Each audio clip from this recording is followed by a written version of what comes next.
नाही बघा, आपणही माध्यमांचे प्रतिनिधी काल वार्ताहर गॅलरीमध्ये होता.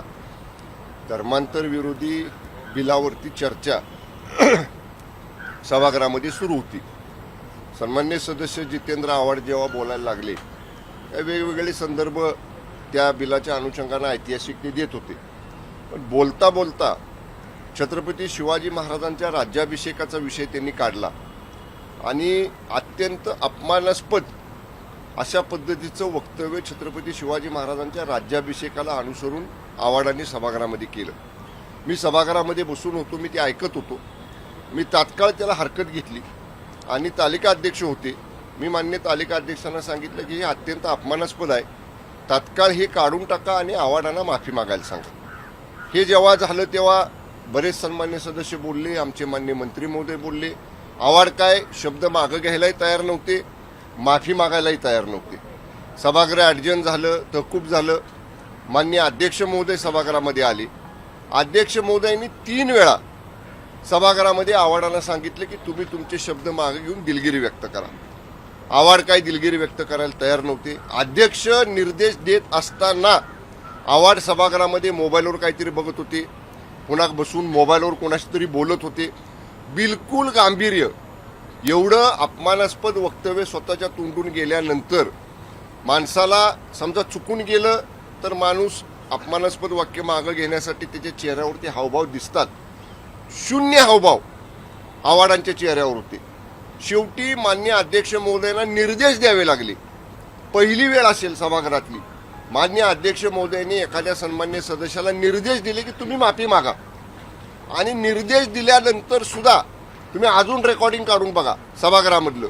निर्देश दिल्यानंतर सुद्धा हातवारे करत काही हावभाव चेहऱ्यावर न दाखवता आव्हाडांनी मी दिलगिरी व्यक्त करतो म्हटले. पुन्हा मान्य अध्यक्ष महोदय म्हणले तुम्ही शब्द मागं घ्या आणि तुम्ही जर नाही मागं घेतले तर मला तुमच्यावरती कारवाई करावी लागेल. एवढी कडक भूमिका मान्य अध्यक्ष महोदयांनी घेतल्यानंतर अध्यक्ष म्हणले मी माफ करा, आव्हाड म्हटले की मी माफी मागतो. म्हणजे एवढं अपमानास्पद वक्तव्य छत्रपती शिवाजी महाराजांच्या बद्दल करून सुद्धा त्यांच्यावर काही परिणाम नव्हता आव्हाडांवर. त्यामुळं सभागृहाच्या भावना तीव्र होत्या. आमची तर सगळ्यांची मागणी होती की त्यांना बडतर्फ करा, सभागृहातनं निलंबित करा. पण मान्य अध्यक्ष महोदयांनी त्यांना एक अखेरची समज दिली, शेवटची समज दिली आणि त्याच्यानंतर मग सभागृहाचं कामकाज सुरू झालं. नाही, आता हे स्पष्ट झालेलं आहे की आव्हाडांकडनं जाणून बुजून अशा पद्धतीचं वक्तव्य केलं जाते. अनावधानानं त्यांच्या तोंडातनं गेलं हे बिलकुल जाणवत नाही. मी पूर्ण वेळ सभागृहामध्ये होतो. मी एकन एक सभागृहातल्या सगळ्या बाबींचा मी त्या ठिकाणी बसून मी ते ऑब्झर्व करत होतो. त्यामुळं जाणीवपूर्वक आव्हाड हे करतात. त्यामुळं आव्हाडांना याची कठोर किंमत ही समाजासमोर भोगावी लागेल. ठराव मांडणार आज या संदर्भामध्ये सभागृहाचं कामकाज सुरू होण्यापूर्वी मान्य विधानसभा अध्यक्ष जेव्हा गटनेत्यांची बैठक घेतात तेव्हा मान्य विधानसभा अध्यक्षांच्या समोर शिवसेनेच्या वतीनं हा मुद्दा आम्ही अध्यक्षांच्या समोर बैठकीमध्ये उपस्थित करू. देसाई साहेब, एकीकडे अधिवेशन चालू आहे, दुसरीकडे शिंदे साहेब अचानक दिल्लीमध्ये गेले. काय नेमकी कारण आहे? तिकडे बैठका देखील होत्या, त्यावरून वेगवेगळ्या नाही बघा, जेव्हा दिल्लीमध्ये अधिवेशन चालू असतं तेव्हा शिवसेना पक्षाच्या खासदारांची बैठक घ्यायला माननीय शिवसेना पक्षाचे मुख्य नेते आणि राज्याचे उपमुख्यमंत्री आदरणीय एकनाथजी शिंदेसाहेब प्रत्येक अधिवेशनाच्या वेळी दिल्लीमध्ये जातात. तशाच पद्धतीची खासदारांची बैठक घेण्यासाठी साहेब दिल्लीला गेलेले आहेत. काल खासदारांची त्यांची भेट झाली. कदाचित आज संसदेचं अधिवेशन सुरू होण्यापूर्वी शिवसेना खासदारांची बैठक माननीय शिंदेसाहेब घेतील.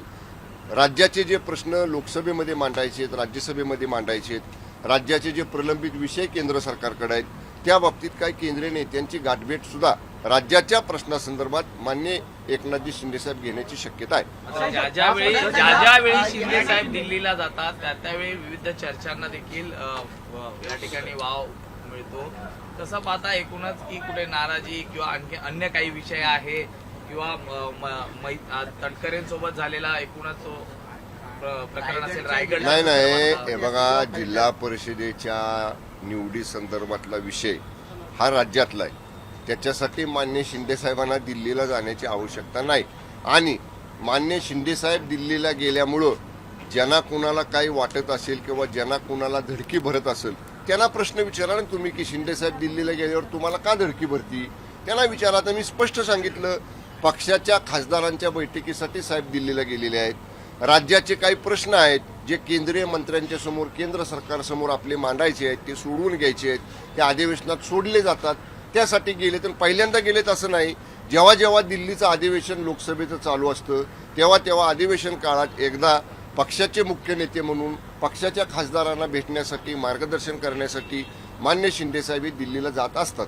मित्र पक्षांच्या बाबतीत जर पाहिलं तर ज्या निवडणुका झाल्या त्यामध्ये तसं काही सहकार्य मिळालं, त्याचा काही अहवाल हा तयार करण्यात आला आहे का, आणि तो अहवाल भाजपच्या केंद्रीय नेत्यांना दिला जाणार आहे? कारण पक्षाला, शिवसेनेला जो काही महायुतीमध्ये निवडणुका लढताना किंवा जिथं महायुती झाली नाही, महायुती करण्याचा प्रयत्न करून सुद्धा काही मोठ्या पक्षांकडनं आम्हाला प्रतिसाद मिळाला नाही, या बाबतीतली पक्षाची भूमिका राज्यातल्या बैठकीमध्ये आम्ही मुख्य नेते म्हणून मान्य शिंदेसाहेबांसमोर मांडलेली आहे.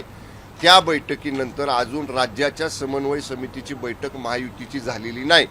मान्य उदय सामंत साहेब, मी स्वतः, मुश्रीफ साहेब, तटकरे साहेब, बावनकुळे साहेब आणि रवींद्र चव्हाण साहेब या 6 सदस्यांची राज्याची समन्वय समिती आहे. अधिवेशन चालू आहे.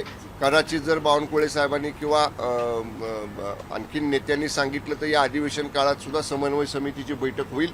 शिवसेनेला जो अनुभव आलेला आहे या स्थानिक स्वराज्य संस्थेची निवडणुकीत, विशेष करून मित्र पक्षांकडनं, पहिले आम्ही महायुतीच्या राज्य समन्वय समितीत चर्चा करू आणि मग त्या बाबतीतलं आमच्या पक्षाची जी काय भूमिका आहे ती आम्ही या ठिकाणी माध्यमांसमोर मांडू.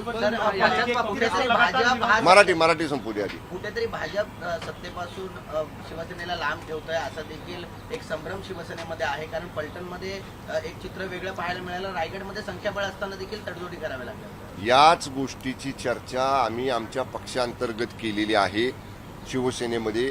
आता जेव्हा राज्याच्या महायुतीच्या समन्वय समितीची बैठक होईल तेव्हा आम्ही आमची स्पष्ट भूमिका, शिवसेनेची भूमिका महायुतीच्या समन्वय समितीसमोर मांडू. या तिन्ही निवडणुका झाल्या, यामध्ये मित्र पक्षांकडनं आलेला जो अनुभव आहे किंवा अनेक ठिकाणी कुठेतरी आपला उमेदवार त्यामुळे पडला मित्र पक्षाच्याच बंडखोरीमुळे, याचा अहवाल पक्षाकडनं बनवण्यात आलाय का, आणि हा अहवाल नेमका कुणासमोर सादर केला? अंतर्गत बाबींचा अहवाल पक्षामध्येच आहे. पक्षाच्या अंतर्गत बाबी या माध्यमांसमोर उघड करणं उचित नाही.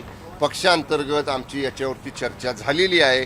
योग्य वेळी या संदर्भात जी काय भूमिका घ्यायची आहे ती भूमिका पक्षाच्या वतीनं आधी पक्षांतर्गत चर्चा होईल.